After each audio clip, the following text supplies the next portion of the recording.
Duelist Kingdom is notorious for its wonky rules. This is attributed to the fact that the manga was written prior to the card game having a defined rule set, and the characters have no qualms with making the most of this Dungeons and Dragons-esque approach to the game. In this video, I'll count down what I felt were the 10 craziest instances of these rules, or lack thereof. All of my machine monsters are protected by magic-resistant armor, so that makes all of your magic attacks worth squat. Number 10 goes to the attribute and type interactions between monsters, where some are more or less effective against others. This Pokemon style of play is sometimes understandable, like ground monsters being weak to flying ones or fire being super effective against dinosaurs. Then we have a bit less intuitive ones like Battlelocks being resistant to fire, okay? But the one that really sticks out to me is machine monsters being immune to magic attacks. Not only is this an absurdly powerful blanket protection provided to all machines, but it's also quite frankly counterintuitive. Shouldn't it be the other way around? Like if I tried punching metal or swiping at it with a sword, I would expect my fist to swell or my sword to break. Why would these types of attacks be more effective than a magical attack? That interaction made little sense, and the general idea of monster type and attribute interactions is one that was never a part of the actual game and dropped post Duelist Kingdom.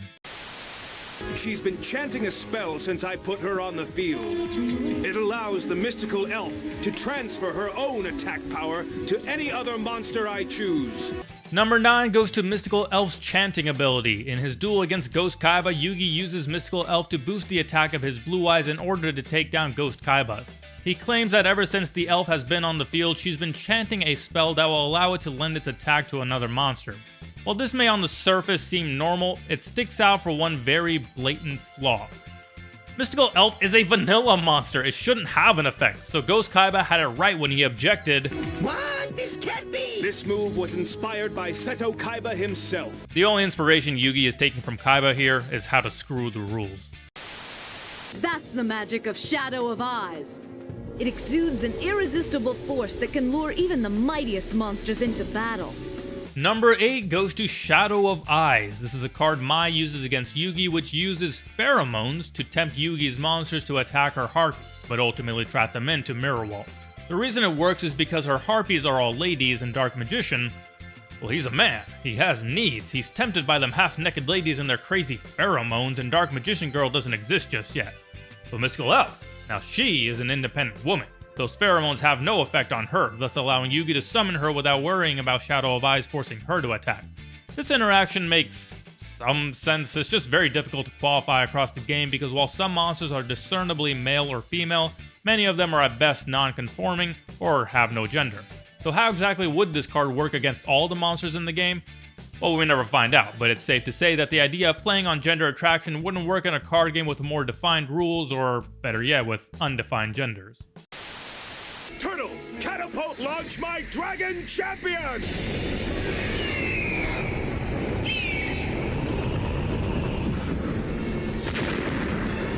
Number 7 goes to Catapult Turtle. The way Catapult Turtle works in the real-life card game and even in the later parts of the anime is tributing a monster to inflict damage to the opponent.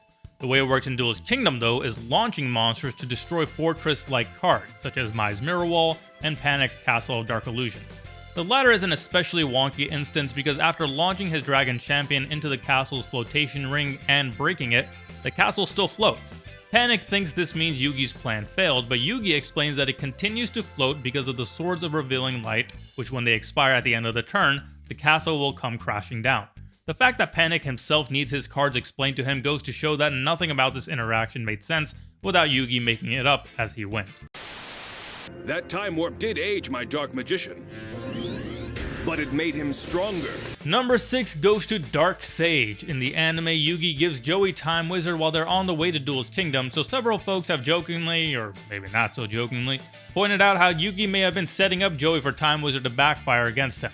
As for what makes this move weird, it's the biggest example of cards transforming as opposed to there being tangible cards to represent them. This typically relates to fusion monsters, but Joey does repeatedly use this to age his baby dragon into Thousand Dragon, with the presumption that Joey doesn't actually have a card in his deck called Thousand Dragon. Up to this point, Time Wizard moving the clock forward 1,000 years is a very bad thing for any other monster, and Joey is under the impression that Dark Magician is no exception. Except Yugi decides he is an exception, where the passage of time makes him the ultimate wizard in terms of hacks and shenanigans. To really drive home how wild this move is, even the creator of the game himself thinks it's impossible. But to their credit, Konami, when they adapted Darkseid into the game, did make its summoning condition align with how Yugi brought it out versus Joey. My great moth is totally soaked! I hope you're in the mood for some fireworks, Weevil, because all this water boosts my monster's electrical attack by 1,000 points! Number 5 goes to Makyu the Magical Mist. There are a handful of instances where this card shows up, and it happens to do something different each time, from rusting Bandit Keith's machines, to stopping Thousand Dragon's attack, to the first instance which stands out the most. Yugi uses the mist to wash the poison off his dragon champion. And this by itself is a very RPG-esque play, but it goes one step further. Unbeknownst to Weevil, Yugi has an ulterior motive with this card. The mist soaks the Great Moth, allowing Summon Skull, a card that is otherwise weaker in attack than the Great Moth, to electrocute and destroy it because the mist powers up its lightning-based attack, winning Yugi the game. Makyu's changing effect makes it one of the craziest cards of the early anime, and its combination with Summon Skull to conduct electricity makes it one of the most shocking moments of Duelist Kingdom. The moon! No! Now, Stone Soldier! Destroy the moon!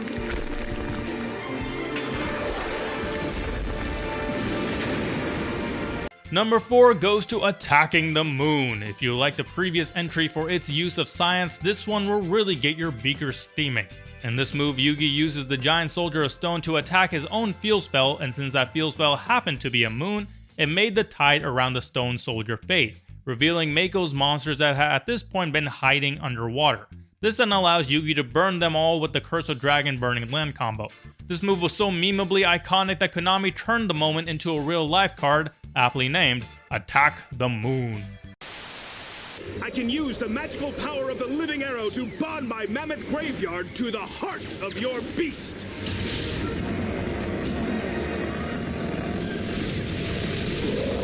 Number 3 goes to the ultimate shenanigan, decaying Blue Eye's ultimate by fusing Mammoth Graveyard into it. The key cog in this combo is Living Arrow. This card, like Makyu, appears to act in whatever way Yugi wants it to. Against Pegasus, Yugi uses this card to copy Pegasus' magical neutralizing force field that was played earlier that turn, to then neutralize Pegasus' Toon World, thus allowing Yugi's Mirror Force to destroy all of Pegasus' toons.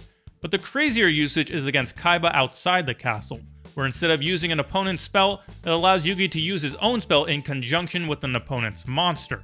The outcome is the most convoluted play of Duelist Kingdom, where Yugi uses polymerization to fuse his Mammoth Graveyard into Kaiba's Blue Eyes ultimate, thus decaying the ultimate dragon turn by turn. Ordinarily, a fusion of two monsters creates something greater, but Yugi explains that the reason this one results in a decaying monster is because the dragon is of light while the mammoth is dark and undead, and so the two don't mix. Just another grand example of Yugi talking his way through a move that his opponent accepts without question. Multiply works with monsters with attack power below 500 and multiplies them endlessly. Number 2 goes to the combo of Kuribo and Multiply. Yugi uses this a couple of times in Duelist Kingdom, where in both instances Multiply multiplies Kuribo infinitely. While every other entry on this list could be turned into legitimate effects, this example straight up breaks the rule by having way more than the allowed 5 monsters on field. On top of that, it doesn't matter if they get destroyed because they just keep coming back. But the craziness doesn't stop there.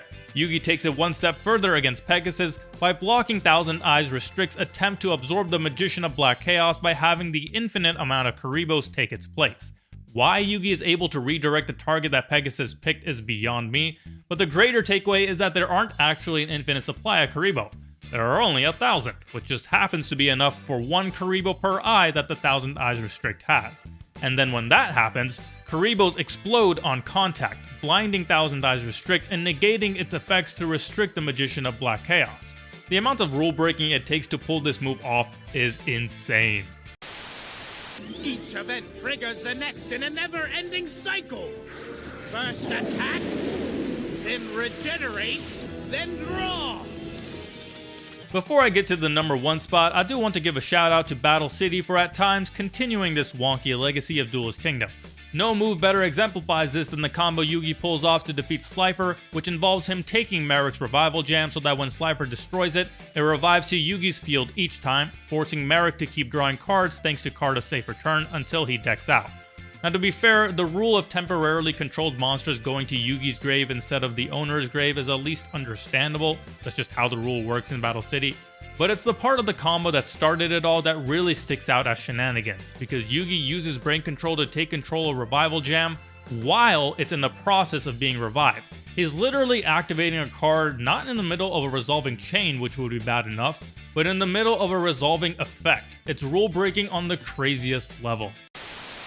As for the actual gameplay in the Labyrinth Arena, it too is quite simple. All monsters you summon during this match will act like pieces on a game board.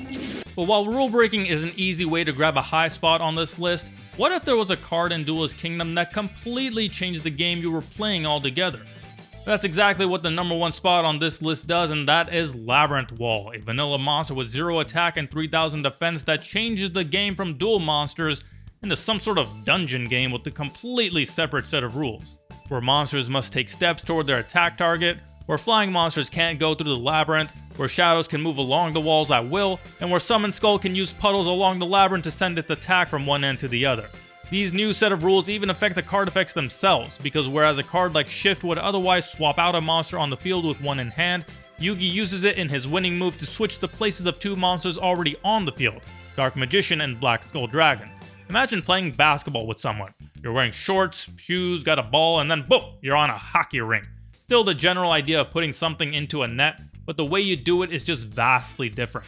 That's exactly what Labyrinth Wall does in Duelist Kingdom. And that does it for my list of top 10 craziest moves from Duelist Kingdom. How do you feel about each of these, and what are some other crazy moves throughout the anime that you think are worth mentioning? And be sure to like, subscribe, and share this video with others. Catch y'all later.